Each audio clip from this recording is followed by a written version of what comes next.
Come on now, fellas! We've got to answer the bell. Now let's go!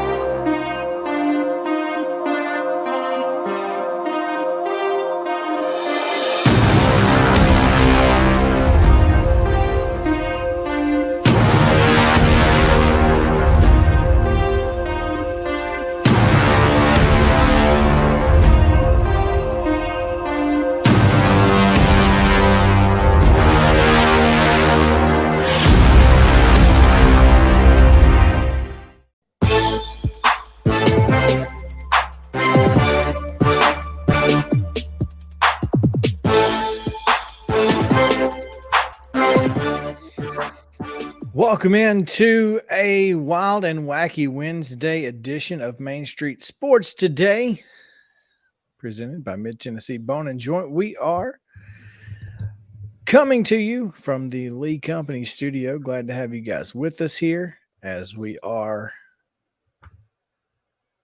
getting ready for a heck of a day. Great show lined up. Heather Williams talking NASCAR. Valer Shabila is going to join us and talk a little Nashville SC as the U.S. Open Cup tonight will take place at Geodis Park as the 2022 USL champs San Antonio comes to town. Should be a lot of fun. Got a lot to get to, including big news in our top story. And also talk a little Braves as well. Plenty to get to. Again, it's going to be a lot of fun. So please stick with us. Mo, how are you? I'm good. Just getting ready for this big show. Like you said, a lot to talk about, a lot of late night developments, apparently. Early morning? Yeah. Depends on. I listened to from about 9 o'clock to about 10:30, and I was like, I'm done. Because it was just a bunch of people yelling the same thing over and over and over. And so I was like, well, I guess this is just going to be this, and I'll wake up tomorrow and find out what happened. And thank goodness I did, because it was past midnight when the final vote took place. And again, we'll talk about that here in just a second as the Nashville Stadium was approved, and we'll get to that here in just a moment. Oh, man, what a beautiful day outside. It's a little chilly, not too bad. It's nice quarter zip weather. That's what I like to call it. Well, it's the day after the perfect date, right? There's that. It's not too cold, not too hot. All you need is a light jacket. Oh, man. Well, Mean Girls reference there. That's a no, not Mean Girls. What was it? Miss Congeniality. Miss Congeniality. No. I'm sorry. Oh, come on. You're right. Plenty of obscure movie references here on Main Street Sports Today. We'll never let you down there.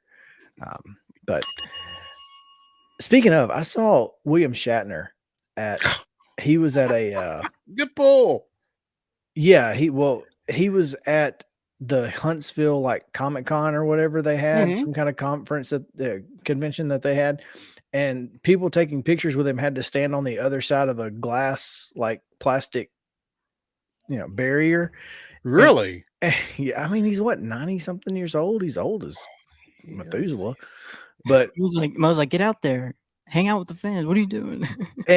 But all I could think of, I wanted to comment and be like, so does he have Mad Cow? And anybody who watched Boston Legal will love that reference.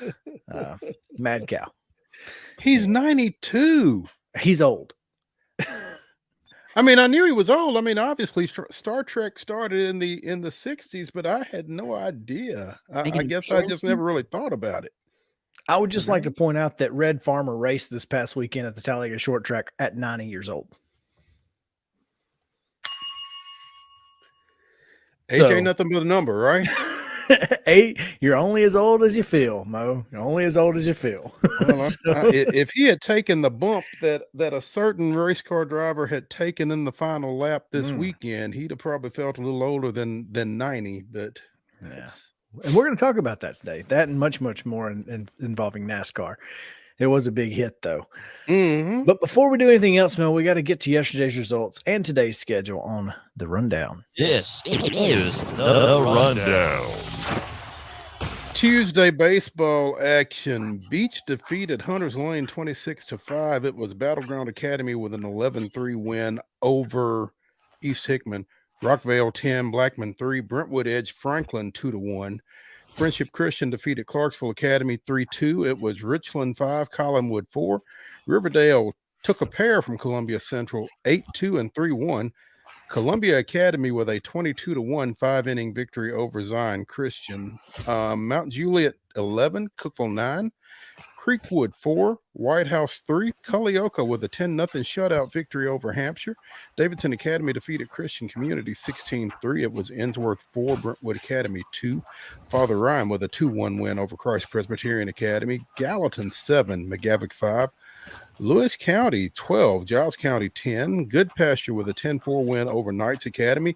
Wilson Central doubled up Green Hill 4-2. Dixon County with the shutout 3-0 over Henry County. Independence edged Nolensville 5-4. Joe Burns with an 11-1 win over Trousdale County. Centennial 14, Overton 2. Laverne 11, Antioch 0. Greenbrier 11, Liberty Creek 2. Page with a 6-4 win over Lincoln County. And Loretto 2, Summertown 0. Hume Fogg with a 9-3 win over Martin Luther King. It was Middle Tennessee Christian 7-3 against Smith County, and Montgomery Central 9-4 winners over Portland. Eagleville tops Moore County 11-1, and Fairview downs Mount Pleasant 7-1. Murfreesboro Central Magnet with a pair of wins, 10-0 over Hillwood and 6-4 against Mount Juliet Christian. It was Grace Franklin 22-0 over Providence Christian.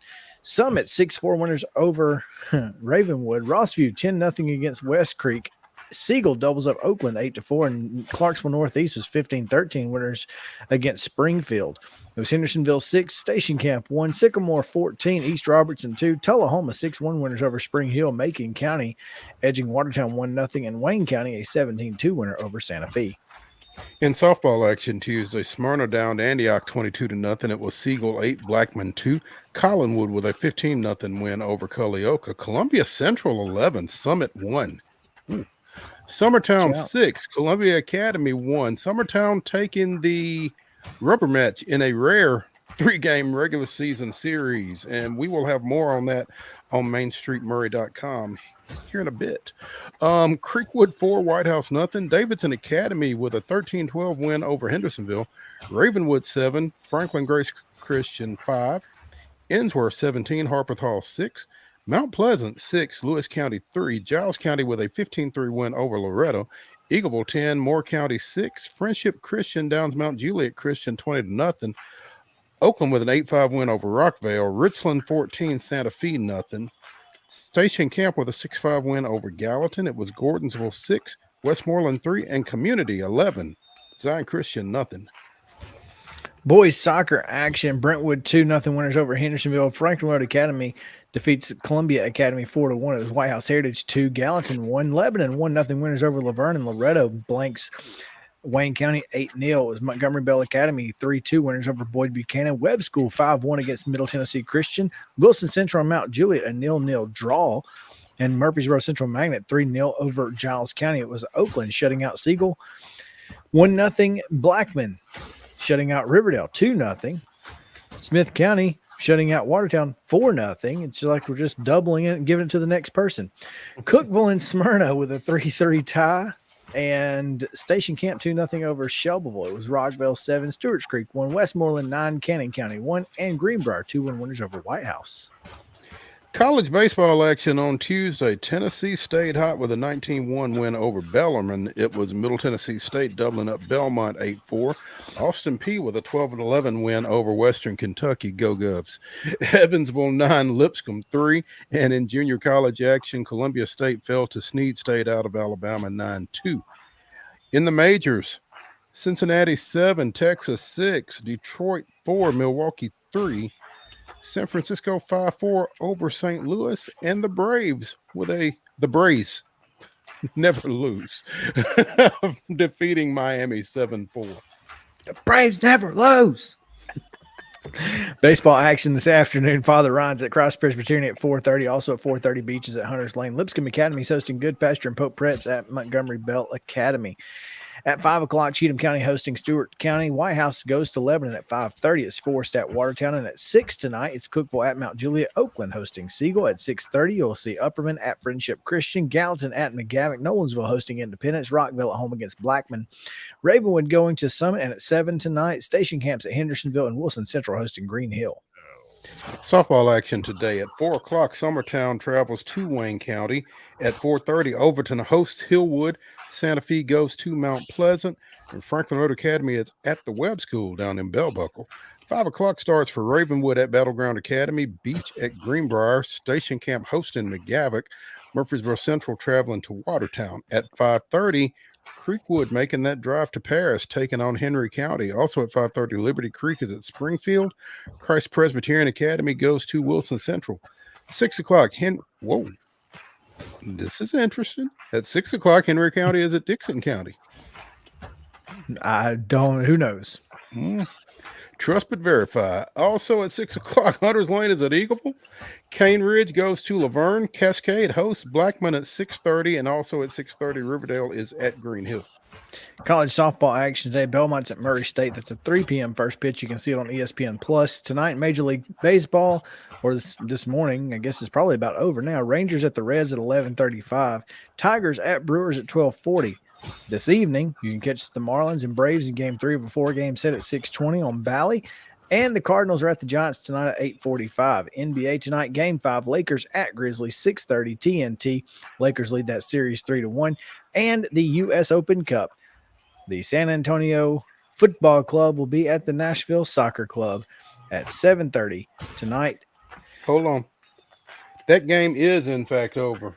Red 7, Rangers 6 is your final there. I'm not seeing a score on Detroit and Detroit 4, Milwaukee 3 final as well. There you go. Pitch clock, baby. And that is your rundown.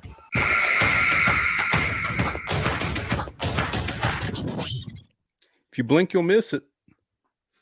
Hey, I'm Detroit not and Milwaukee started at 12:40. It is 2:13, and that game is over. With 7 runs scored. It wasn't like it was a 1-0, it wasn't a Maddox, Yeah, they were getting it done. Wow. So let's see. Hang on just a second. Let me see if I can get a box. I'm a fan of this. That's all I'm saying. I'm a fan. Well, I am, but I'm not.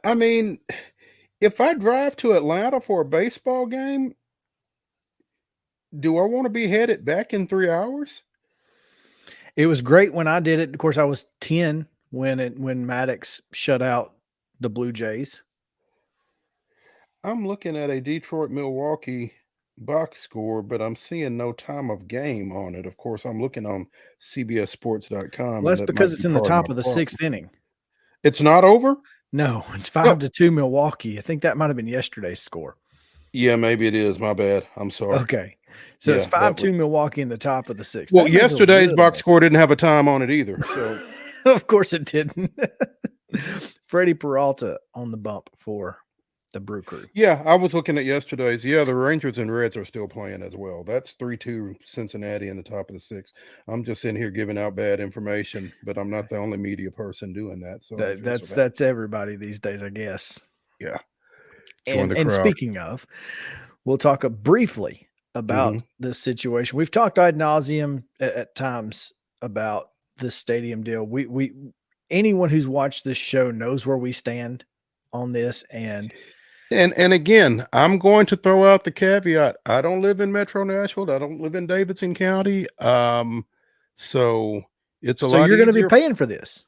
Well, I guess I'm going to be paying for it when I go in there, but it's a lot easier for me to spend Metro Nashville's money than a Metro Nashville resident. Maybe I'm not quite as attached to it.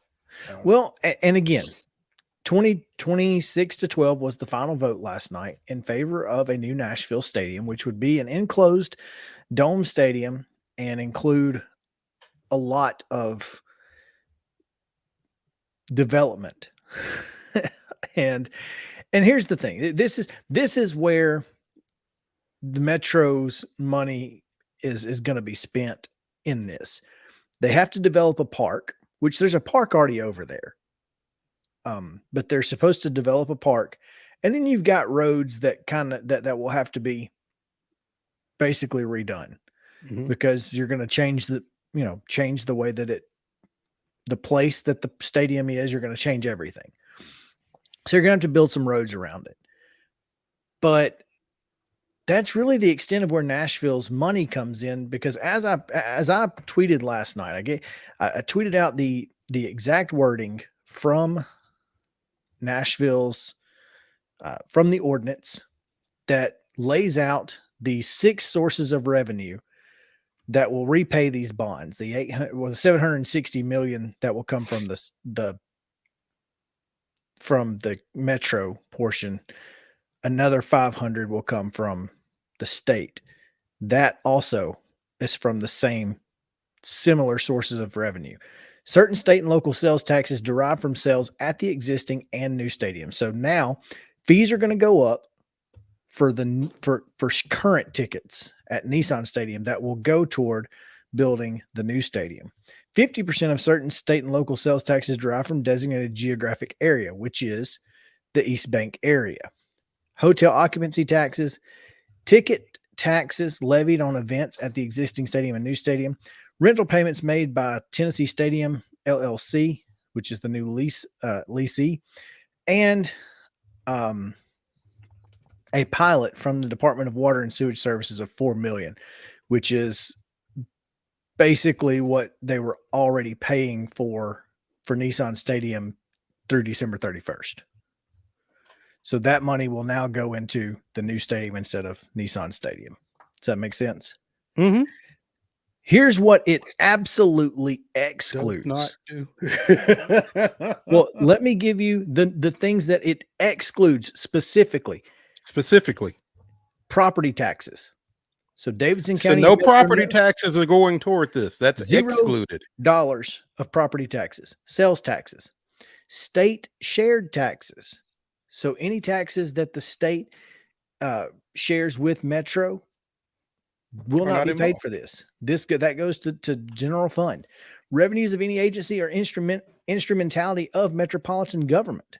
So they can't use income from the court system to pay this, right? Can't come from other agencies or other parts of the government. Any assets of proprietary fund or enterprise fund, which means, they can't sell something and then use that money to pay it. The pilot payment, obviously until the commencement date. Lease payments for the use of any sports facility now or hereafter, which means that they can't take money from the fairgrounds to pay this. And ticket surcharge revenues related to Bridgestone Arena. So obviously they can't use Bridgestone Arena's ticket fees to pay for the new Nashville Stadium, which is, by the way, what I'm calling it. It is not a Titans stadium. A lot of folks calling it the Titans Stadium, and it is. They are the primary tenant, but it's not. This is a Nashville Stadium. This is going to be a completely different type of atmosphere that you have seen over the years with, concerts and obviously big sporting events and those sort of things. Now, will Tennessee State football continue to be a tenant? It is. Okay. It is. Tennessee State football will continue to be a tenant. And from what I understand, fees will be levied on that, but they can't use they can't use additional parts of that ticket fee to pay for the stadium either. Mm-hmm. So they're not losing money off the Tennessee State, off of what they were getting off Tennessee State. They're not losing that money. They will just add the extra $3 fee per ticket. So for a 60,000 seat stadium, which is what it will be, $3 per ticket will go toward paying the bonds. Well, that's $180,000 per sellout. That's a pretty good deal. It's not over 30 years. It's not nothing. Yeah. Over 30 years. So there you, I mean, and that's why I wanted to be a little more specific on the money side of it, because that's where the misinformation is coming from, or not necessarily misinformation. It's just, a lot of folks who failed to give you the information. They just or maybe a lot of folks who fail to get the information. Sure. I mean, and there are a lot of media outlets who have just kind of let this thing run rampant without, saying, wait a minute, that's not necessarily accurate. And that happens sometimes. One, you can either you can call it whatever you want to call it, but here we're going to do our best to back up our argument of this is going to be a positive for a net positive for Nashville over time, essentially because the city of Nashville cannot legally use that money for anything that they get at the stadium. They can't use it for anything but tourism. Those hotel taxes can only be used for the expansion of tourism in Nashville. Now, could you say, well, the Nashville Zoo could be bigger? Sure. Maybe there could be maybe the Adventure Science Museum could be better. Absolutely. There are a lot of things that you could use it for. But what you can't use it for. Education, roads, etc. Transit. We had all of the other things that the large majority of people are trying to convince you that this is taking away from is inaccurate. Correct. And that's what we wanted to give you in this particular segment. But it did pass. It's official. It's going to happen. So get ready. 2024 groundbreaking, 2027 opening. Man, it's going to be crazy. Get down there while you can, because it's about to get nuts. Just don't even go for 2 years. Just trust us. Don't even try. I mean, going to a Tennessee Titans game next year is going to be not this tough. coming year, because groundbreaking is in 24, but in 24, 25. Just don't. 24, 25, and 26. Yeah. 26 particularly, because it'll be nearly done. Mm-hmm. But anyway, let's get out of here, because Heather is waiting. She's down there looking at us like, I don't care. So we'll talk to Heather Williams about NASCAR on the other side of a break here on Main Street Sports Today, presented by Mid-Tennessee Bone and Joint. Y'all stick around.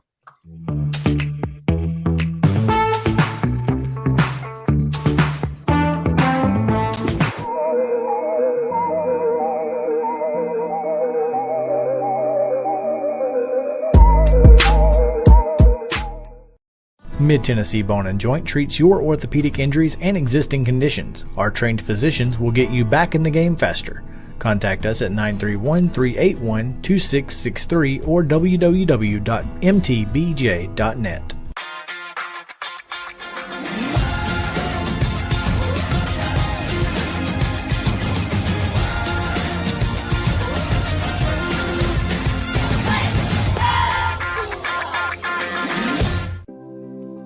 Custom Stone Handlers supplies over 600 distributors and suppliers with quality stone products. Along with River Stone, we produce and distribute over 100 building, landscape, and other bulk products. Our goal is to provide quality products, service, and partnerships to ensure our customers' success. We firmly believe that the measure of any person or company is how they treat other people and customers. Give them a call at 931-490-4990 or visit CustomStonehandlers.com. With Lee Company technology, the best handymen are hands-off. Lee Company techs have been using visual findings and other smart technology tools for years to add transparency and virtually take customers along. You see what we see, whether we're in a crawl space or on a roof. With Lee Company, technology helps us help you, no matter what's happening in the world or at your house. You can't see the sights without the sounds. From the crack of the bat to the roar of the crowd and everything in between, discover what Hit City has to offer. Spend your nights cheering on the Nashville Sounds at First Horizon Park with giveaways, fireworks shows, theme weekends, and more. Single game tickets are on sale now. Visit NashvilleSounds.com to claim your seat today. Attention Tennessee homeowners, we want to buy your house. Hi, we are Real Property Solutions, a local real estate investing group. We pay cash for all types of property, so you walk away with more money in your pocket because we eliminate any fees, closing costs, and commissions. Now the best part, we can buy your house as is, meaning you don't have to do a thing to your property. You get to take what you want, leave what you don't, and don't even worry about cleaning. We close on your timeline, whether that's 7 days or 70 days. Interested in selling? Just give us a call and we'll come out to your property and quote you a cash offer within 24 hours. Please call 615-527-8750. That's 615-527-8750. Mid-Tennessee Bone and Joint has been the official sports medicine provider for Murray County Schools for more than 40 years. We specialize in orthopedic service, and our Ortho Quick Walk-In Clinic lets you bypass the ER. Visit us online at www.mtbj.net.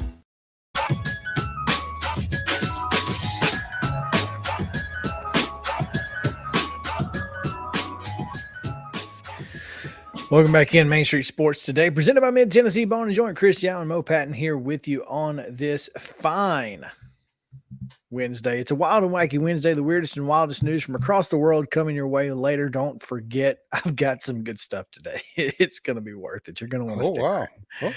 I can't wait. I cannot wait.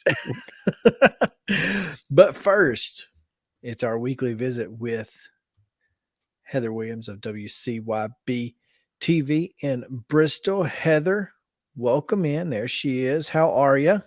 Yeah, I'm actually back in Bristol this week. It's rare these days. It is rare. Well, hey, I mean, the news doesn't come to you. You got to go to the news. So, and you know. Hey, I got a little bit of it's not really a bone to pick with you, but I voted on your guys' poll yesterday about the singers turned actors best career. Did you really take Will Smith with the first pick? I took Will Smith with the first pick because I knew one of these guys was going to if I didn't. See, sometimes you got to take the value. Yeah. The only reason why I didn't vote for you, I can't vote for him and his behavior. So I liked your list the best otherwise, but I voted for something. Well, I understand, and I think some other people may be in that same thought process as you, but I mean, I don't think his behavior had anything to do with what he did prior to that behavior. It's the same theory to me that Pete Rose should be in the Hall of Fame. There you go. For the people back home, Heather, just out of curiosity, who did you vote for? Who? We lost you. I'm just kidding. You don't have to answer that. We'll talk about it. Justin. You voted for Justin? I did. That seems to be the case in a lot of instances. I've not looked at the poll recently, and Justin controls the bells, so you got one. But I mean, I think if you look at the movie that he did on Muhammad Ali, I think it just kind of speaks for itself. But And the Venus Williams movie. It is a really good movie, but I should point out, I'm not a huge fan of his to begin with. So, on the Fresh Prince of Bel-Air, I was not very big fan of his music career, so there might be a bias. Okay. Is Heather going in and out with y'all, or is it just me? Yeah, no, it's me too, but I think it may be us. Okay. Yeah, I'm sure it is us, and it's unfortunate because I know she's got some great stuff, even as she's bashing my Will Smith graph. See, I'm struggling here because I was a huge DJ Jazzy Jeff and Fresh Prince fan. Huge. Yeah, me too. I enjoyed them quite a bit, but I just beyond that, I was not really much of a fan of his. I'm trying to find some place to find some better Wi-Fi. You're Heather, better. I know every single word from the Big Willie style record, every one of them. But I was also 14 years old when it came out, and I think I was his target demographic. Probably. So, yeah. Well, what is the poll looking like? I know Justin knows because I'm sure he's got it pulled up at this point. Where are we, Justin? Got me off guard there. Hold on one second. I'll pull it up right now. It's a tight race, I'm sure. I have it right here. It is Justin in the lead with 40% of the vote. Mm-hmm. Mo and Chris are tied with 30%. Wow. Okay. All right. So Sorry, a bit of Will Smith backlash. I mean, I get it. I understand. I can live with it. But hey, we appreciate you voting. There you go. That's really the most important thing. Absolutely. Support me, right? I have to support the people who support me. Boom. That's what my granddad always told me, and great salesman. So, Heather, thoughts from the weekend? It was Talladega, right? I mean, it was every bit the crash fest mess, crazy ending that we all expected it to be. Disappointed a little bit with the narrative at the end of the race, but not surprised based on who was involved as far as the final crash between Bubba and Ryan Blaney. People will take any opportunity they can to jump on Bubba, but I thought that Bubba actually handled it all very well. He was only frustrated at himself. He knows that last block he made was a little bit late and caused the accident and cost himself a good finish more than anyone else. Blaney still finished second, so he really only hurt himself in the end. But it's just it's always sad and disappointing to me that people act like Bubba's the only one that's ever done that. Like Bubba was the only one that's ever blocked in the super speedway race. Never mind the fact that it happened 30 times before during the race, and happened at the end of every super speedway race, and happened in the Xfinity race the day before, and happened in Daytona. But overall an okay race. I've never been like a huge fan of, and this has happened now 2 weeks in a row where guys win and they weren't really very good all day. Like I didn't really think that good all day. He was in the right place at the right time when the leaders wrecked. And he's got a few of those wins here recently. His win at Bristol in the dirt race was very similar to this. Well, the second overtime pit stop, or the first overtime pit stops, is really what did it. I mean, it was the pit stops and gas was the biggest issue. I mean, at the end of the race, you saw who was it that ran out of gas immediately? Ty Gibbs. Yeah. So I mean, that was a big factor. There were still some guys up front that didn't stop, like Bubba and Ryan, that had been players all day. So it would have made it really interesting to see. They both seemed to have enough gas, but they were still a half a lap away from finishing when they crashed. So who knows? But there was still an opportunity with that for somebody who was a player all day. And I get that that's part of it. Field mile races are definitely a part of it. And like Kyle was terrible because I think he restarted 5th, 6th, something like that. Mm-hmm. But it wasn't much of a name that we had talked about all day. So, I like to see guys that run good and consistently, or at least show that they're running well. Because I get at the super speedway, if you get shuffled back because of a bad pit stop or whatever, you might drop back a little bit and work your way back up through the field. And there were several guys that did that. Denny Hamlin did that a few times. So I just like to see guys show me something before they end up in victory lane. I think that's always disappointing when a guy's just like, oops, surprise, here I am. And that's basically what Kyle Larson did the week before at Martinsville, and how he won the race as well. Not using pit strategy to get up front and then passing being so difficult. So it is what it is, part of the race. Not my favorite Talladega race. I thought there was a lot more coasting, for lack of a better word. I mean, they just kind of ran, two foul lines, side by side for a lot of the race. It's like that a lot at super speedway races. I think that at least, I started covering the sport in 2002, and there were a lot of times where I would go to Talladega and they would wreck and 20 cars would be out on the first lap. And I think the guys decided they didn't really want to only show up to Talladega for one lap. And so I think that the implementation of the stage racing actually helped in the fact that they do mix it up at the end of the stages a little bit, because guys want those stage points because they're important for the playoffs. But that's just the nature of the racing right now, because you have to survive to win. And if everybody takes everybody out on the first lap, then you're done. So I think drivers just got tired of that. And I don't know that you could ever fix that unless you stop bunching them up at Talladega, where you make the car so it's not such a big advantage to draft. As long as that's what it is, this is kind of what we're going to get. It's going to be right around for, 48 laps in the stage, and the final 2 laps, everybody starts mixing it up. And that's kind of what it's become. But I mean, even before, during the beginning stages of restrictor plates, it was single file for 450 miles. Right. No, almost. At least we got a little bit. Right, the stage race. That's what I'm saying. The stage racing has definitely helped that, and the fact that they have to race a little bit at the end of the stage. But like you said, I mean, it's just what it is. It's what this racing is, because people want to make it to the end. And whenever they start mixing it up is when they start wrecking, because it's impossible for 40 cars to run around for more than about 10 miles, separated 6 inches apart. I mean, how many times have we said it at Talladega? The only way to win it is to still have a car. Right. At the end of it. You got to get to the end of it to win it. And that is the most important thing. So, for sure.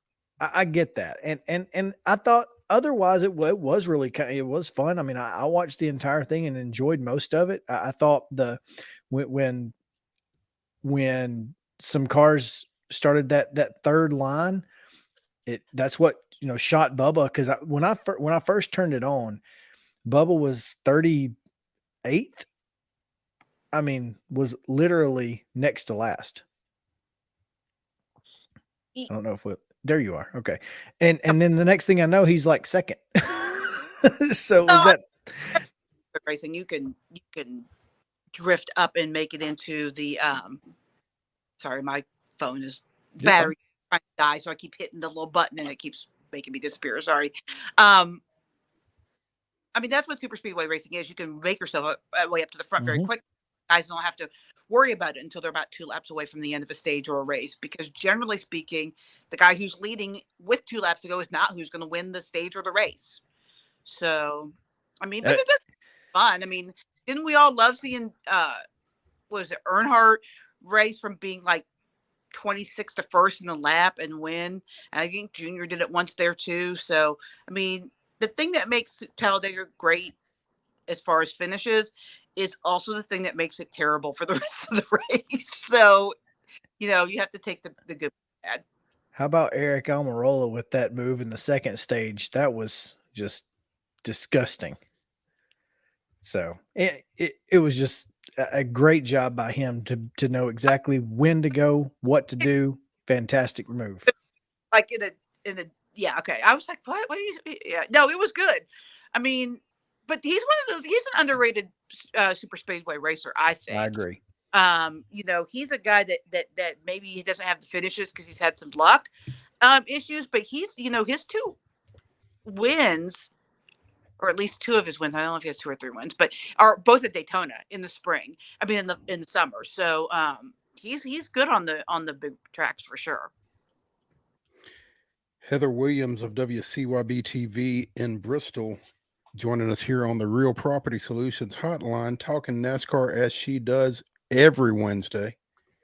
Really appreciate her taking that time with us. Heather, saw something on Twitter earlier, I guess yesterday evening,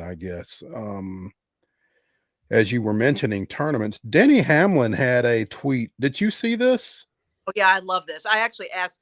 So my weekly guest was Todd Gilliland yesterday, and I actually asked him about it because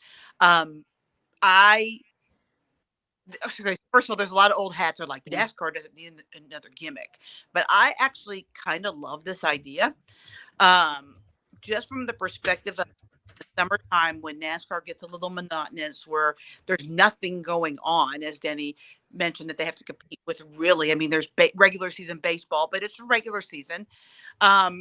It gives a reason to watch NASCAR, and I saw where, I don't know if it was him or somebody else. Basically, let me back up and explain for people that are like, what the heck is she talking about? He has proposed seating the drivers in a March Madness type bracket for the races over the summer. So basically, it would start this week and it would end before what would traditionally be the NASCAR playoffs. And everybody would be seated and people would be eliminated. Now, I'm sure they would still drive just like they do in the NASCAR playoffs now, because you need 40 cars to make it a race. But you take highest finish in those races and they would advance on in the bracket. And there were some really interesting upsets last year if you look at it. But the great thing is that one of the drivers that made the championship 4 still ends up being the champion. So it's not like you don't end up with a driver who, it's not like you end up with,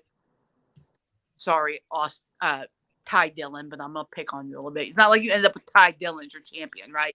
You still end up with Christopher Bell as the champion. So, I mean, he's a guy who's, looked at that championship favor this year and had a really good chance to win the championship last year. He was in the Final Four. So, but it created some really interesting upsets like March Madness in the opening round. I think the bracket that I saw had Stenhouse upsetting someone, had Logano getting upset in like the 4th round or whatever it was. So I think it's an interesting idea. I don't know if it was something that I would keep forever necessarily, because just like all things, it does lose its novelty. But one summer as a one-off to try, where maybe it's not even, it's just an aside to the regular season, right? It doesn't mean anything other than just like a summer cup championship trophy or whatever. And you're still keeping your regular points and you're still running your regular championship like you always do, but you give away, like I said, the summer series championship with this bracket. I think could be a really interesting idea for the sport and help generate some interest, because the other thing was that last year in the opening round, the matchup would have been Ross Chastain and Denny Hamlin. Nobody would have talked about that. Well, there you go. I'm all in. I'm all in on a mid-season tournament. Yeah, it would be awesome. I will say you probably would need to adjust the schedule a little bit, because some of the tracks were really like, there. But would it not make sense to have some of, have the, and I know that, obviously Talladega is part of the playoffs, but would it not make sense to move some of these more exciting races to the summer when you're the only game in town? Well, I think that a lot of when the races are really dictated by weather, right? You can't have in February. You can't have Chicago in March because the weather. So, a lot of the schedule is really limited by the schedule. You don't want to run Talladega in July, right? That would not be very much fun. So, I would not know. So there is a little bit of limitation. I mean, even Nashville in June is well, last year was really hot, and it's not nearly far south as some of these other tracks are. So, um, weather and that does dictate when you can run some of these tracks, but maybe just a shift in where they ended up, because I think they said last year the cutoff would have been like Worldwide Technologies Raceway in St. Louis or something like that. And I was just like, oh, what a dud. I mean, nothing against that track, but it doesn't have the excitement of the cutoff tracks for the playoffs now, which are currently Bristol, the Charlotte Roval, Martinsville, and the regular cutoff is Daytona. So it's not that kind of a track. But other than that, I love the idea. What to expect this weekend in Delaware? Ooh, we only make one trip up to Dover now, which I think is kind of sad. I like the old track. It's a challenging old concrete track. It's kind of like a big Bristol, a little bit, not quite the banking of Bristol. One of my favorite trophies. I actually had this conversation with Todd yesterday too, for the podcast, because I'm always fascinated by trophies, and Dover seemed like a good place to talk about it because it's one of my favorites. My top 4 favorites are Bristol, Martinsville, Dover, and then the guitar in Nashville, because I think that's pretty darn cool. But I mean, I think it's a great track, and I'm kind of sad we only go there once, but I think it should be an interesting race. It's a challenging race for sure for the drivers. Looking forward to it. Always looking forward to this segment. Heather, we'll let you get back to a charger and charge your phone. We appreciate you hanging out. Life, so we understand. Mo just carries a portable charger with him at all times. He's pretty much, just because you never know when you're going to get caught out. So yeah, better safe than sorry. But Heather, thank you for taking the time as you do every Wednesday. We really appreciate it. Yeah, I always enjoy it, guys. Next week. All right. Heather Williams on the Real Property Solutions hotline. 615-527-8750 is the number to call. If you want to sell your house to buy it as is, no need to clean. You can take what you want, leave what you don't. Again, 615-527-8750. Give Real Property Solutions a call today. We'll take a break. When we come back. Baseball, Braves, big winners. How about that? And more. Right after this on Main Street Sports Today, presented by Mid-Tennessee Bone and Joint. Stick around.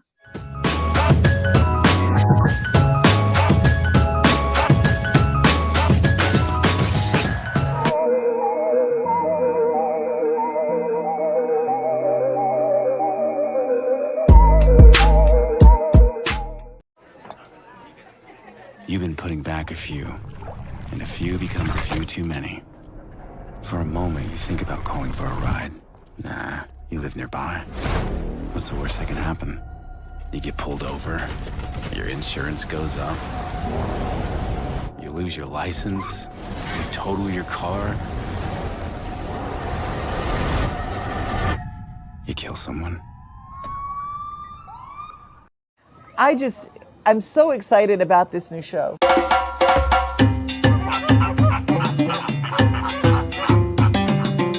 Dino Trek is back again this year. It's bigger than we've ever had it before. When they're about 5 months old, we'll start to see them sticking their head out of the pouch, or you might see a foot come out or a tail.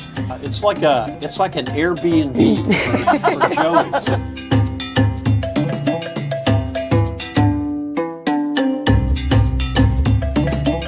Now, you're not going to see all 3 of them together because cats in general don't get along unless it's time to get along, if you know what I'm saying. Yeah.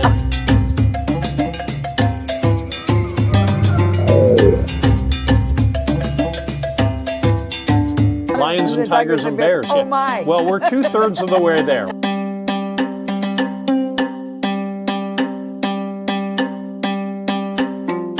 It's animals, nature, and fun. That's what we're all about. But during that time, we hope that you also learn something, that you're inspired to want to learn something.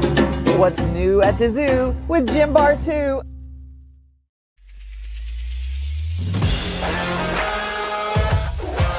Hockey in Music City just hits different. It's one big honky-tonk party. It's the sea of gold in the crowd, the goals, the saves, the celebrations. It's an experience like no other. Experience Predators hockey all season long. Visit NashvillePredators.com/season tickets and join the Loyal Legion today. That's NashvillePredators.com/tickets, and we'll see you at Bridgestone Arena. There is nothing better than drinking an ice-cold beverage while taking in a Nashville Sounds baseball game. Hi, I'm Stephanie Miller with Mornings on Main Street. The Nashville Sounds and Main Street Media Television have teamed up to promote Sunday Family Fun Day here at First Horizon Park each Sunday home game. Just go to your favorite Main Street Media website and click on Sounds Main Street Media Day banner to register to win free tickets. And then we'll see you here at the ballpark.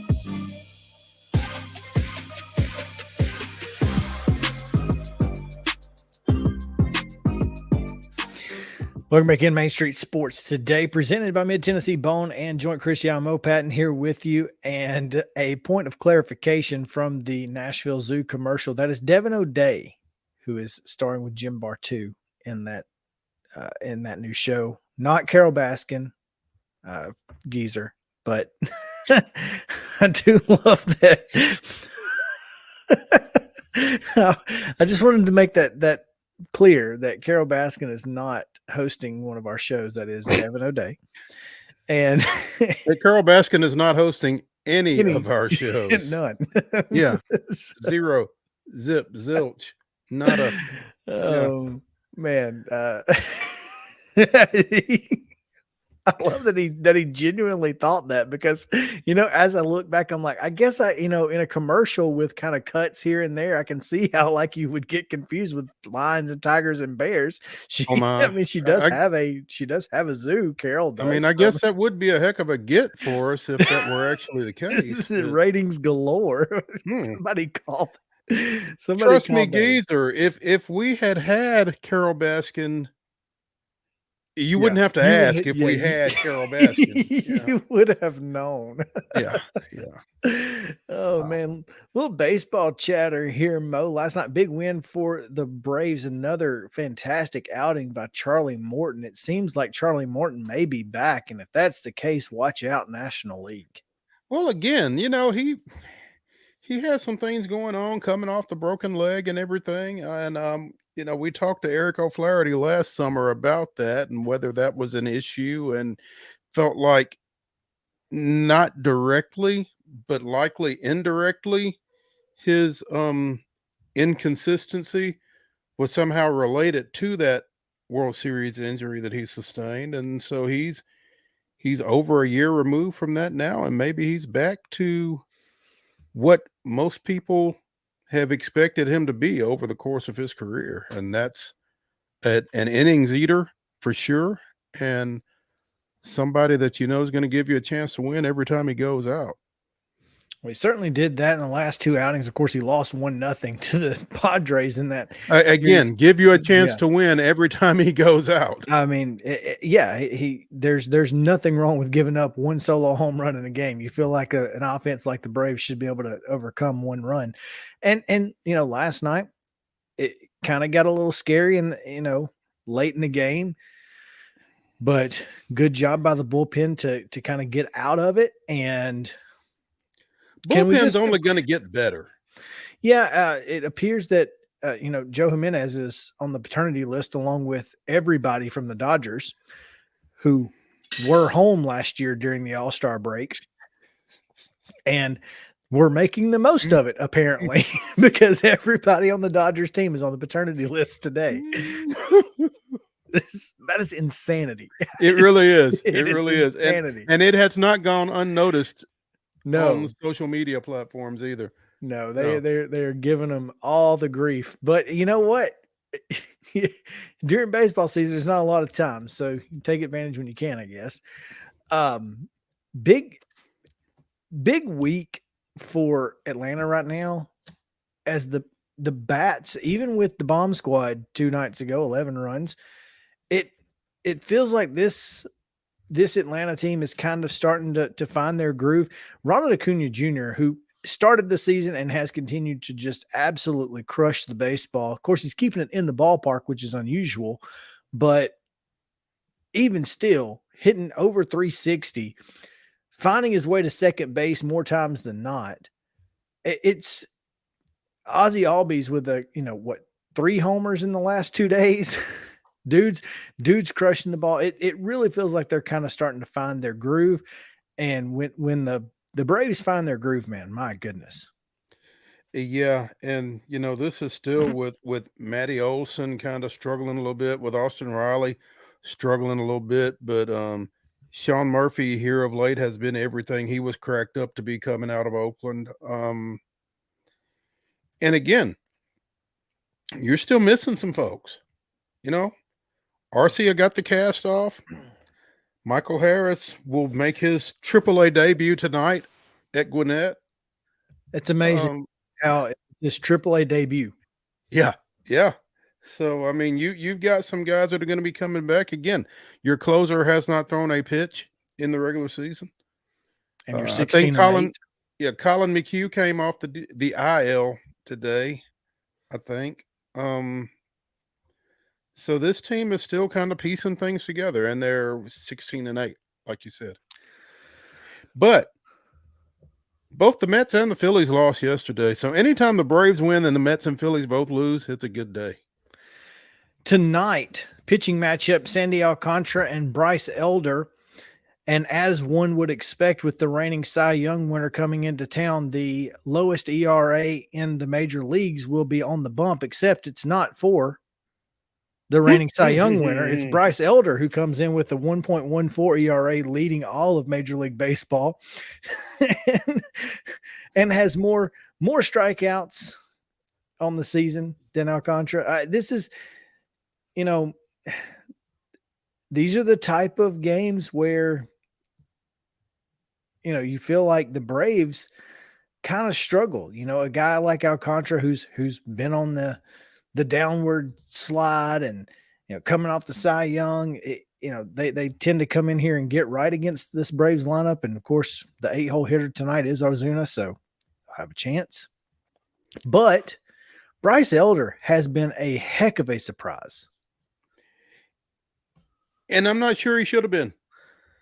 No, well, we all kind of joked last year. Well, the Nationals and the Marlins, that's all he pitches, that's all he pitches against. And then he comes out this year and has been. Bryce Elder pulled a Mike Tomlin. We do not care. Nope. Nationals, Marlins, Cardinals, we do not care. We're throwing our game, and you're going back to the dugout a lot of times. So good for him. I mean, he didn't get caught up in the Ian Anderson stuff and in the Jarrett Schuster stuff and the Dylan Dodd. Is that who it was? I've forgotten already. Yes. Dylan Dodd was the other guy. Yes. Yeah. I mean, he didn't worry about trying to tell people I'm right here. Nope. I threw some pretty key games last year. He didn't worry about it. Just very much like Arcia, who was just going about his business, doing what he does. And at the end of the day, coaching staff realized it. And kudos to them. Acuna will hit first, Olson in the 2-hole still, Riley at 3, Murphy at 4, Rosario at 5, who's been crushing the ball lately, by the way. Ozzy Albies down to 6, Vaughn Grissom at 7, Ozuna at DH at 8, and Hilliard, your second leadoff at 9, also crushing the ball lately. So were you watching the game last night? Because I was otherwise detained. You were? I was watching, yes. You were watching. Take me through this inside the park home run. Essentially Kevin Pillar, with zero regard for his entire body, jumped into the way that dude plays, man. jumped into the left field fence trying to make a play, and he fell to his he fell on his knees after crashing into the fence and ended up having to go get the ball himself because apparently Sam Hilliard was just lollygagging. I'm really surprised that we're not mad at Acuna for not backing him up in right field. So, but no, he just an absolute, I mean, zero regard for his body. He was going to make a play, and instead of playing the ball off the wall, he tried to catch it. He hits, his arm hits over the wall. He crashes into it, gets up, gets the ball to cut off, but not in time inside the park home run. Will there be a tape outline of him on the wall tonight? There might be, because I mean, he crashed into it. He was going full speed into that. I mean, just absolutely no regard for his body. So let's see. Have you got it here, Justin? I think Justin has it pulled up. We can see him crash into the wall here. I think I got it here. Yeah, go full screen on it if you can. Yep.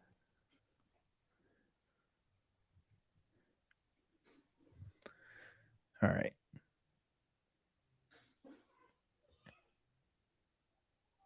Oh, I mean, his head hit the top of the wall. I don't know if he woke up and saw. I don't know what was going on. But where is Hilliard? He's nowhere to be found. Vaughn Grissom's back there. Yeah, but Hilliard nowhere to be found. Nor Acuna. Well, he was in right field.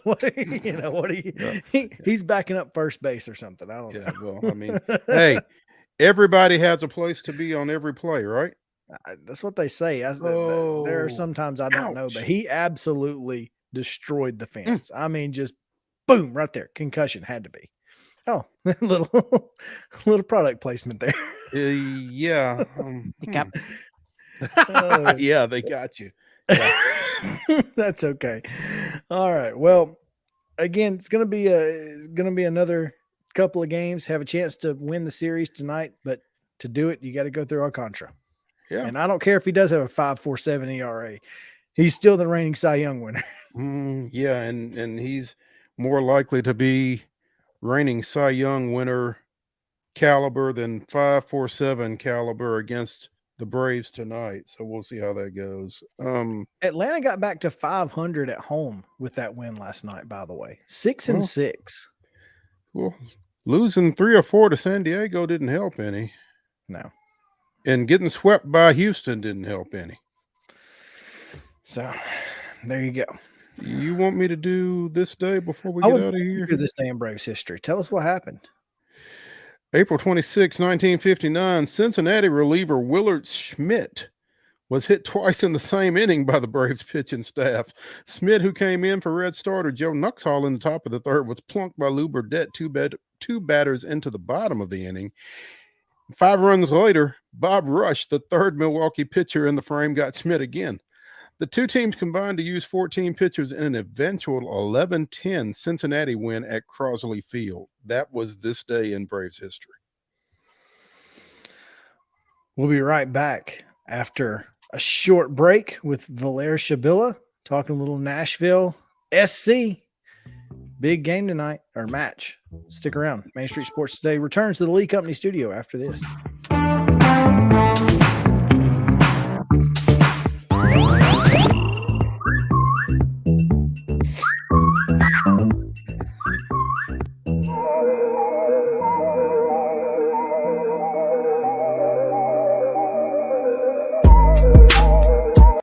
Mid-Tennessee Bone and Joint treats your orthopedic injuries and existing conditions. Our trained physicians will get you back in the game faster.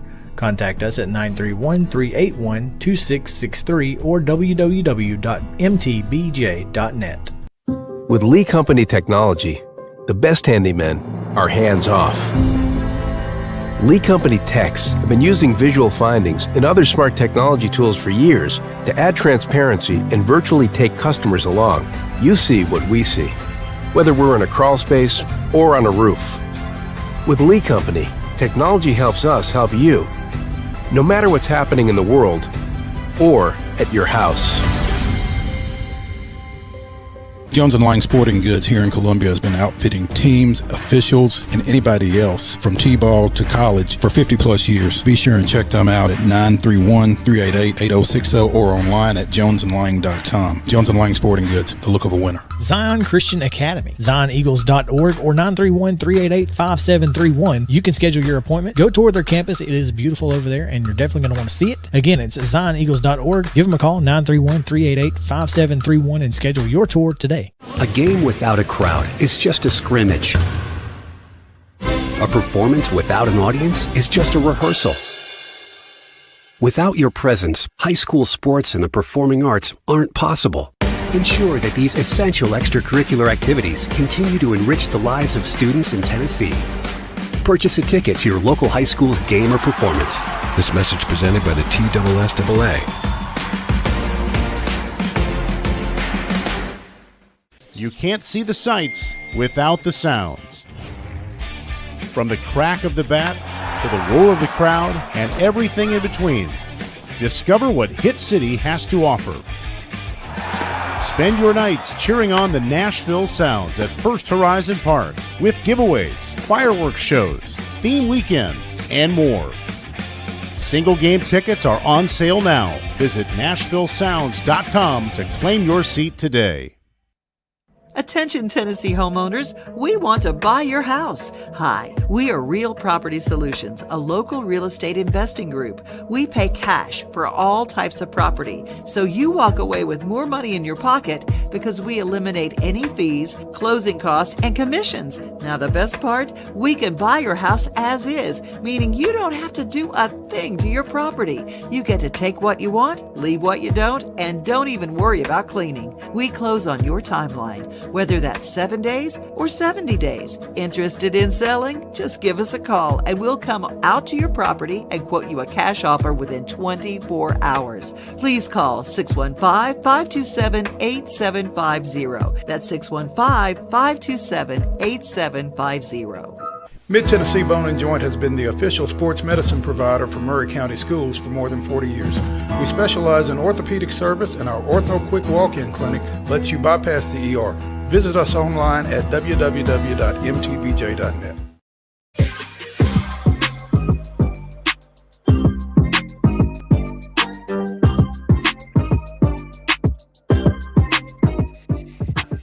Welcome back in Main Street Sports Today, presented by Mid-Tennessee Bone and Joint, coming to you from the Lee Company studio. Glad to have you guys with us here on this Wednesday. The weirdest and wildest news from across the world coming your way here in just a few moments. But first, Mo, we need to go to the Real Property Solutions hotline, where today we have joining us Valer Shabila of Broadway Sports Media, hanging out with us here talking about tonight's big match between the Nashville Soccer Club and the USL champion San Antonio Football Club in the U.S. Open Cup. Valer, thanks for joining us. How are you, man? Thank you, guys. I'm doing great. Thank you for having me again. Hey, thanks for joining us, Valer. I'm sorry I missed you the first time you were on. I was on some beach, but somewhere. Yeah, somewhere. Exactly. Talking to me. No, well, I won't say that, but I'll let you. No, but this is a pretty big deal tonight. Yeah. The thing with the U.S. Open Cup is that it gives these teams an opportunity to showcase, to give another sort of aspect of the team that's outside of the league play. That's something we don't see in other sports here in America. So it's really a really nice opportunity to build momentum. It's a straight knockout round, so there's no ties, which I know is a big deal for a lot of people watching soccer. And once you get a little deeper into the cup competition, it becomes really serious, and you become 2-3 games away from winning your first trophy as a franchise, which is a really big deal. So a big one coming up. And then the biggest thing here is that we're going to see some players that we haven't been able to see because league play, they just haven't gotten those minutes. Because you're playing against a USL level team, you can kind of experiment a little bit with the lineup. So you'll see a lot of names maybe you don't recognize tonight that will be getting their first minutes ever this season. So should be a really exciting one between these two teams. Yeah. Now, what do we know about San Antonio? Now, San Antonio is not your, I guess, typical USL side. They like you said earlier, they are the winners. They won the championship last season. They scored multiple goals in every single round of the playoffs last season. They are a really, really good side. And we asked Gary Smith about them earlier this week when we spoke to him, and he said he has massive respect for them. He knows the coach there pretty well. They have a personal relationship from back in the day, and he was very complimentary of them. And I agree, they are one of those teams that plays without the ball a lot, which is somewhat similar to Nashville. So they're going to try to hit you on the counter attack. They're not going to want to keep the ball. They want you to have the ball and kind of hit you when it's the right time. This season they've started off somewhat slow, so they're not quite at the form they were at last season and how they ended. But a lot of returning players from that team that won the championship last year. One of those players, are we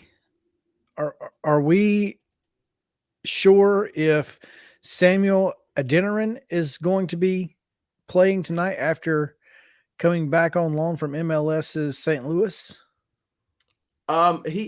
I am not honestly sure yet. I'll need to look up, but there are multiple players on this squad from loan from MLS sides. So it's not just him. There are about 2 or 3 guys who are main guys for this team that come from MLS sides.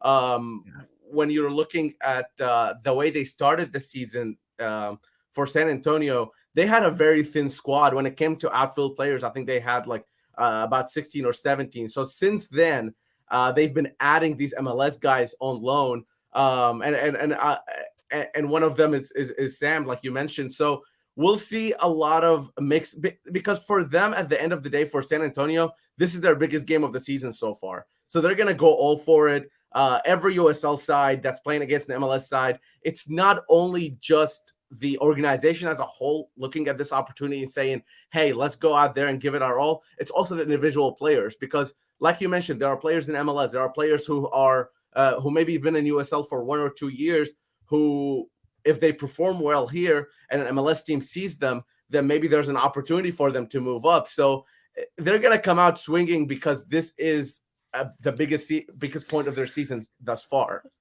Well, yeah, and 12 goals in 23 matches last year for the forward. They call him the king. So I think that's enough to tell you how they feel about him in San Antonio. But you kind of touched on it right there.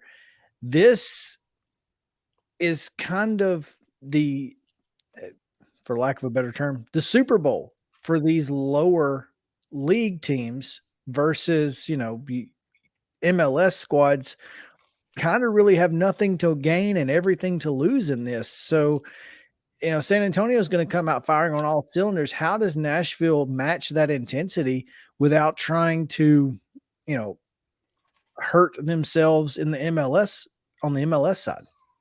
Yeah, I think this is one of the most interesting things, is to see how Gary Smith controls that lineup tonight. Who does he go with? Who does he rest? Somebody like Walker Zimmerman, he came out with a knock in the last game. Now, Gary said he's okay now. I highly doubt Walker Zimmerman would even be in the 18. I don't think he'll even be on the bench. I think they're just going to tell him, go ahead and have a rest. But the interesting part here is those players who maybe gotten a few minutes this season, maybe they haven't gotten any minutes at all, and to see how they perform. Because I asked Ethan Zubak earlier this week when we spoke to him for the media availability. Ethan Zubak is a player who has played very few MLS minutes this season, maybe 10 minutes total. So I asked him, how do you as a player prepare for a game without playing week in, week out? And he said the hunger he has to earn those minutes, this is their chance. So these players that you're going to see tonight, they are also playing to earn the MLS minutes when it comes down to it. And Gary Smith said there were about 2 or 3 guys who were knocking on the starting lineup. They're getting close to the starting lineup, but not really broken through yet. Tonight is their chance. If you're Ethan Zubak, Nashville SC just traded CJ Sapong. Now there are only 2 strikers on the roster, 2 true strikers. Teal Bunbury, who's probably going to start in MLS, and Ethan Zubak, who's getting a chance. You knock a goal or 2 tonight, Now Gary Smith has a choice to make. Maybe you don't start an MLS game, but you're getting 20 minutes now instead of 10. You score then you're getting a half, and so on and so forth. So a lot of these players playing tonight, they're playing for their minutes. Some of them are playing for contracts. They're gonna have a point to prove as well. So they're gonna come out hot as well. I think tonight is an interesting, and the U.S. Cup is interesting to me for us because we're not huge soccer folks, Valer, as I'm sure you could probably tell.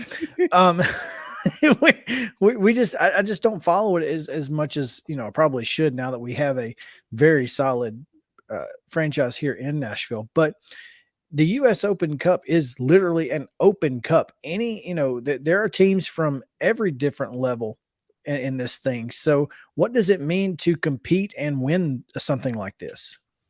It's really one of the most incredible things that sports has ever given us. This is a platform, this is a format that we have seen in every other country in the world when it comes to soccer. And that is the Open Cups. And these, in England is the FA Cup, if you might have heard of that. Sure. And pretty much every other country has one. The thing with the US Open Cup is that this is the 108th edition of this cup. It is one of the oldest competition in soccer history and definitely the oldest in America. So this competition goes way back. This would have been the 110th edition if it wasn't for the 2 years that COVID took away from us. It was the longest continuous competition in soccer history until very recently, like I said, with COVID. The thing that the US gives you is kind of like that March Madness feeling, right? But imagine March Madness, but it's NBA teams and college teams as well. That's pretty much what the US Open Cup gives you. Just last night, a team from USL, Monterey Bay, beat San Jose Earthquakes of the MLS, which is, pretty big deal. We've seen amateur teams, because amateur teams can participate in the US Open Cup. We've seen amateur teams go further than some pro teams, which is ridiculous. You'd never see that in any other sport. And it also showcases those newer teams maybe that are in USL or NISA is another league. So Chattanooga FC has a game tonight. Memphis 901 is playing against Atlanta United, which is a pretty big game. These matchups that mean something. These are not scrimmages. These are not friendlies. These are meaningful matchups that you just don't see in any other sport where a Division I will play against Division II or like I said, the college or the amateur. So when this competition starts, it starts really early for some of these teams. The lower on the pyramid you are, the earlier you start to qualify. But if you win, you will get a chance to play against the big guys, and that being MLS, of course. And now for a team like San Antonio, they're a pro organization. Of course, they play in USL Championship, which is a pretty respectable league. Mm-hmm. But coming to a 30,000 seat soccer specific stadium in Nashville is a really big deal for them. This is not what they play in week in, week out. So it's going to be a really big deal for a lot of these players, especially the young ones. And again, another opportunity to showcase their talents. Valer Shabila here on the Real Property Solutions Hotline on Main Street Sports Today, presented by Mid-Tennessee Bone and Joint. Valer, what does Nashville expect out of hosting a U.S. Open Cup event? I mean, this is kind of a big deal for the city, don't you think?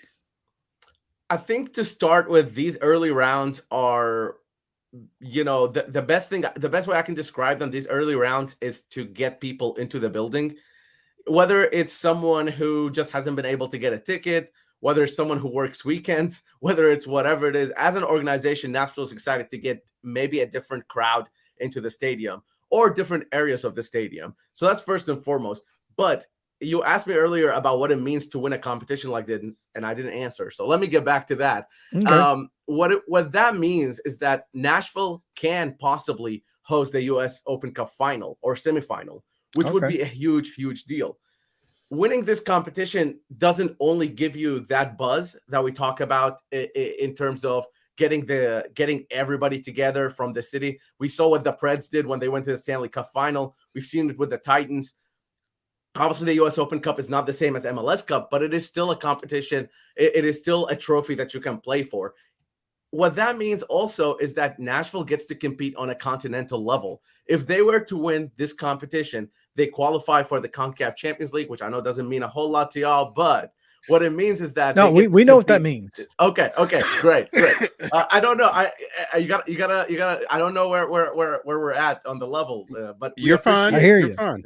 Yeah, competing in We that have would very put limited Nashville working just on a knowledge. different level. And I know maybe you do, but maybe some of the audience, some people listening might not understand. They would just put Nashville on a continental level. They will be competing against North American teams. They'll be competing against Central American teams.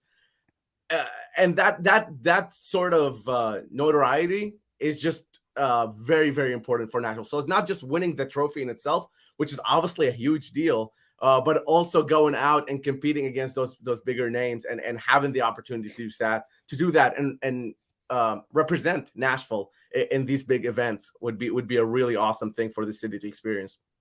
So Valera, if they win, when they win tonight, what happens next? There you go.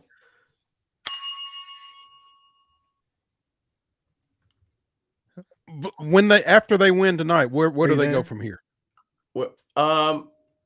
When they win tonight, like you said, I will continue with that. There is, I think, 4 more games after that if they keep winning. So it's a bracket. Currently, there are if they win tonight, they go into a 16-team bracket, and then after that, there's obviously 8-4 and so on and so forth. So the hosting is a little different. Teams have the right to ask to host a game. Not all the teams take that right. So depending on who they get on the draw, once they win tonight, they will move on. And the teams are split based on their geographical destination. Okay. Now, based on what you see today, I mean, San Antonio coming all the way to Nashville, the splitting in geographical sometimes doesn't make a whole lot of sense, because why is the team all the way from there playing here? But for the most part, they try to keep it somewhat close, especially for those lower league teams, because they can't really afford the travel. Okay. That's interesting. It's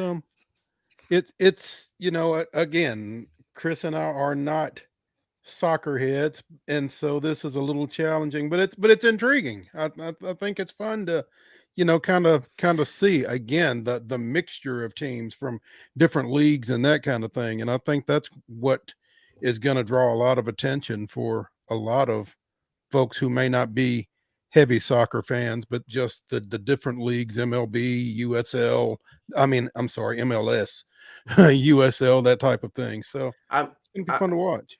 One more thing I'll say is that in these games you'll see guys who have no salary or is a kid just straight out of college playing for a contract versus a pro who's making millions. That's you'll see a lot of sort of different categories and profiles of players. And what I will say specifically to Nashville SC right now, Nashville SC is sitting at 3-3 so far this season.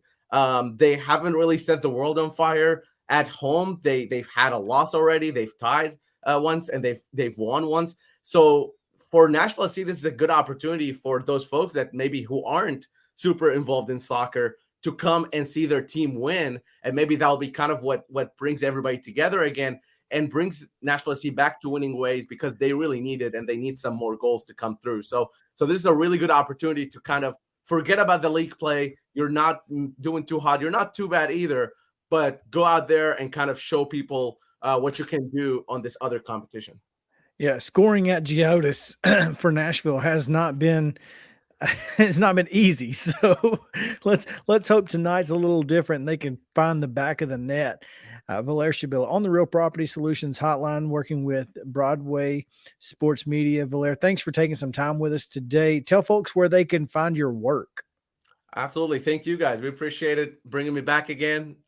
Didn't think I was going to have it, but thank you. At Valera Shabila on Twitter. If you don't know how to spell it, it's right there in front of you. So at Valera Shabila on Twitter. That's I cover Nashville SC from I do a couple shows a week. I also do some video breakdowns at the end of the week. I am about to go on vacation, so you're not going to see it this week, but when I come back, you'll see a lot of Nashville SC coverage and Broadway Sports Media as well. We do everything. We cover all sorts of sports. So make sure to follow me at Valer Chabilla. Blair, thanks again. We appreciate your time. We look forward to talking to you again soon. Thanks, y'all. Have a good one. Again, the Real Property Solutions hotline, 615-527-8750, the number to call. Give Real Property Solutions a call. If you want to sell your house, they'll buy it as is. Take what you want, leave what you don't. Don't even worry about cleaning. Just let them know you want your house gone. Much time for the weirdest and wildest news from across the entire, world. I've scoured the internet and I've come up with some of the most ridiculous stories of the entire week. And I'll start with this one from Gastonia, North Carolina, because I have a visual aid. I'm gonna let folks know what's happening right now and go ahead and tweet out the story. But here's my visual aid.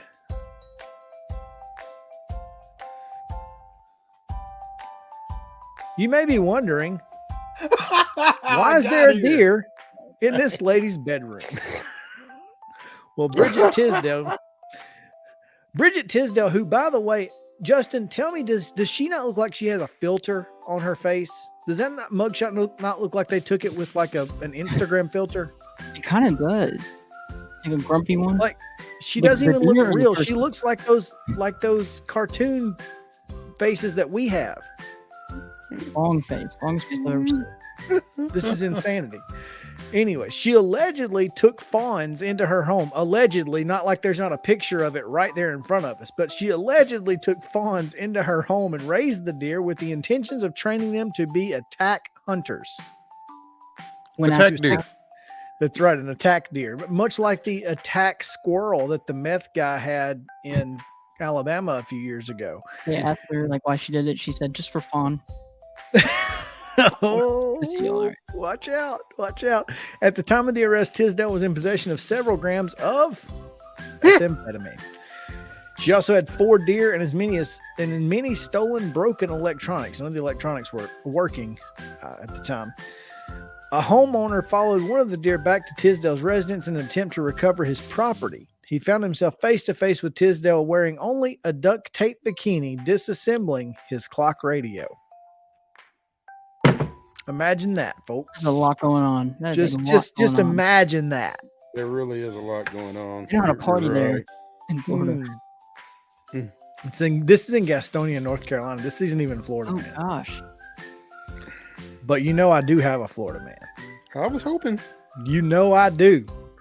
We're going to go to Volusia County, where sheriff's detectives have an arrest warrant out for a suspect named Joseph L. Davis, 48-year-old male.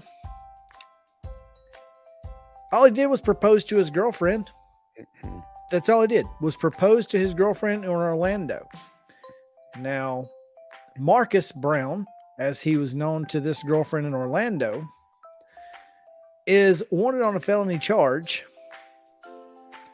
of theft. What did he steal, you might ask? Well, he stole an engagement ring and wedding bands from his other girlfriend in Orange City, who knew him as Joe Brown. That's right. He stole one engagement ring from a woman that he had given it to use to propose to his other girlfriend. Orange County woman came forward earlier this year and told detectives she discovered her boyfriend was actually engaged to someone else. When she looked up the fiance's Facebook page, she noticed a photo of her wearing a wedding band and engagement ring that was identical to her own from a prior marriage.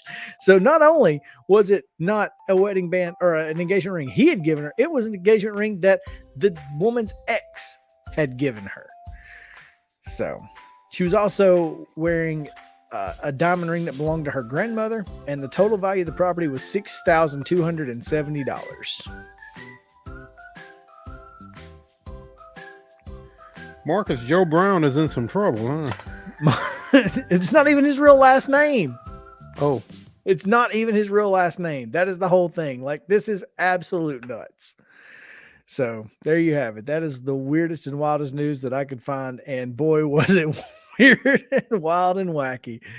We cannot have more fun than we do here on Wednesdays. Thank you guys for hanging out with us. Speaking of wild and wacky, hopefully tonight's strike zone won't be as wild and wacky as last night's was for the Braves. If you don't believe me, go to Ump Scorecards. Just trust me. Hopefully it will be a little bit more than a suggestion. There you go. But we'll see you guys tomorrow here on Main Street Sports Today. The draft is tomorrow. It's draft day, and I want David Putney. We'll see you.